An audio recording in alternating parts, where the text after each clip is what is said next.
ধরুন আপনি কোনো একটা ছেলে অথবা কোনো একটা মেয়ের সাথে বন্ধুত্ব করলেন। তো যদি এমন হয় সেই বন্ধুটি যদি মানুষ না হয়ে জিন হয় তাহলে কেমন হয়?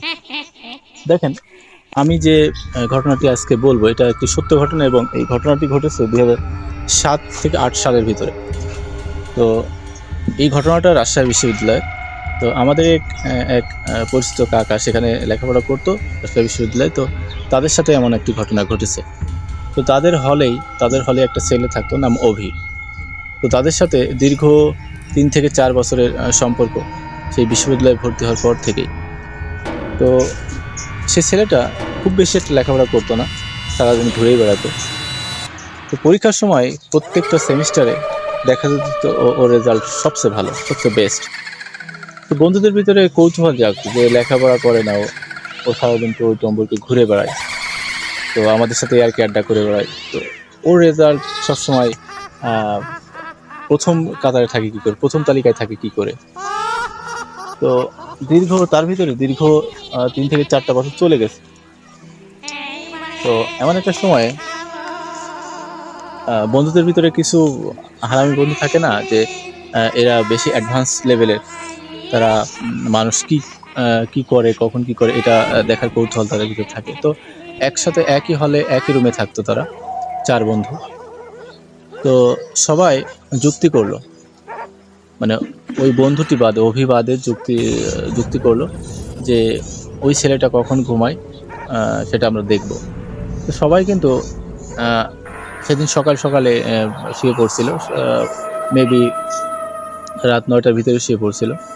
তো সবাই কিন্তু না ঘুমিয়ে চোখ বন্ধ করে ঘুমানোর ভান করেছিল যে ওই বন্ধুটি কখন শুয়ে পড়ে বা কতটুকু সময় পড়ে সেটা দেখার জন্য বা কিভাবে পড়ে। তো কৌতূহলবশত সেই ছেলেটি যে ওই অভি জেগেছিল। জেগে থাকার পর রাত ১০টা কি ১০:৩০ যখন বাজে, তখন কিন্তু ওই ছেলেটি ঘুমাতে যায়। তো ঘুমাতে হলে তো আ ঘরের ভিতর যে বাল্ব সেটা তো বন্ধ করতে হয়। তো সেই ছেলেটি করলোটা কি? আ ঘুমিয়ে পড়ে তার যে হাত, সে হাতটি আ অন্তত ৩ থেকে ৪ ফুট লম্বা করে দিল। লম্বা করে দিয়ে তারপরে সেই বাল্বের সুইচটি বন্ধ করল। তখন কিন্তু বাদবাকি যে ফ্রেন্ড তারা কিন্তু দেখছে। দেখে তাদের তো মনে করেন যে আ সেরকম অবস্থা ভয়ে। তার পরের দিন সকালে তারা সবাই এক জায়গায় হলো অভিবাদে। অভিকে অনুপস্থিত রেখেই তারা একসাথে হলো। হওয়ার পরে তারা বুঝতে পারল যে এ কিন্তু মানুষ না। এ জিন। তো তখন আ সে অভিকে ডাকা হলো। ডেকে আ তখন জিজ্ঞাসা করা হলো যে, "তুমি আসলে কে?" ১ম রাজি হতে চায়নি। পরবর্তীতে যখন পিড়াপিড়ি করেছে তখন কিন্তু রাজি হয়েছে। তখন বলেছে যে, "আমি একটা জিন। তো আমার খুব ইচ্ছা যে মানুষের ভিতরে আ থাকবো। তাদের সাথে বন্ধুত্ব করবো এবং লেখাপড়া করবো মানুষের মতো।" তো আ নিরিখেই সেই নিরিখেই আ আপনাদের সাথে থাকা, আপনাদের সাথে বন্ধুত্ব করা এবং আপনাদের সাথে লেখাপড়া করা। তো দেখেন আমরা চারিপাশে ঘুরি ফিরি। অসংখ্য বন্ধু আমাদের। অজস্র বন্ধু। প্রতিদিনই নতুন বন্ধু আমাদের হয় বা আমাদের ভিতরে আগে থেকে অনেক বন্ধুর আনাগোনা। তো সবাই যে মানুষ এটা আপনি কখনো আ চিন্তা করেন না, ভাইবেন না। এর ভিতরে অনেকেই আছে জিন। বা এই যে বাজারে যে মিষ্টিগুলো দেখেন, ফলমূলগুলো দেখেন, এগুলো কেনে কারা? মানুষ কয়টা খায়? সবই কিন্তু জিনেরা খায়। এই জিনের অস্তিত্ব আছে। এমনকি আমাদের পবিত্র কোরআনেও কিন্তু জিনের কথা উল্লেখ আছে। তো এই যে জিন জাতি আপনি যদি জিনকে অস্বীকার করেন তাহলে কিন্তু আল্লাহকেই অস্বীকার করা হয়, আল্লাহর বাণীকেই অস্বীকার করা হয়। তো আপনি তখন মানুষ থাকবেন না। তো এই হচ্ছে কথা।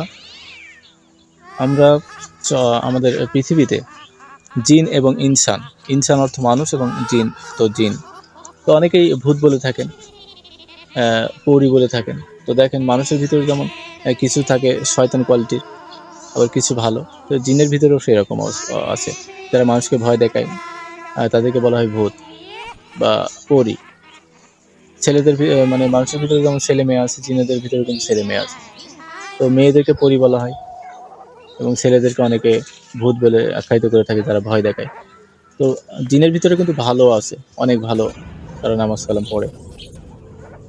তো এই হচ্ছে ঘটনা। তো আমাদের চারিপাশে কিন্তু জিনেদের বসবাস। আপনাদের ভিতরেও থাকতে পারে, বা আপনার বন্ধু মহলে যাদের সাথে বেড়ান বা যাদের সাথে থাকেন, রাত্রি যাপন করেন, তারাও হতে পারে। যাই হোক, একটু চলাফেরা করলে আমাদেরকে সচেতন হয়ে চলাফেরা করা উচিত। আমাদেরকে জেনে বুঝে সবার সাথে বন্ধুত্ব করা উচিত, যে কার সাথে বন্ধুত্ব করছি সে আসলে আদৌ মানুষ কিনা। তো যাই হোক, আপনি যদি কাউকে ক্ষতি করেন তাহলে তারাও আপনাকে ক্ষতিগ্রস্ত করবে। আপনি যদি ভালোভাবে চলাফেরা করেন তাহলে তারাও আপনাকে বন্ধুভাবেই নেবে। এটাই দুনিয়ার নিয়ম। তো বন্ধুরা, আপনি আমার চ্যানেলে নতুন হলে অবশ্যই চ্যানেলটি সাবস্ক্রাইব করে দিন, এবং যে গল্পটি শোনালাম এটা অরিজিনাল সত্য গল্প অবলম্বনে আপনাদের সামনে উপস্থাপন করলাম। তো আপনি নতুন হলে অবশ্যই চ্যানেলটি সাবস্ক্রাইব করে দিন এবং ভিডিওতে একটি লাইক দিন। ধন্যবাদ।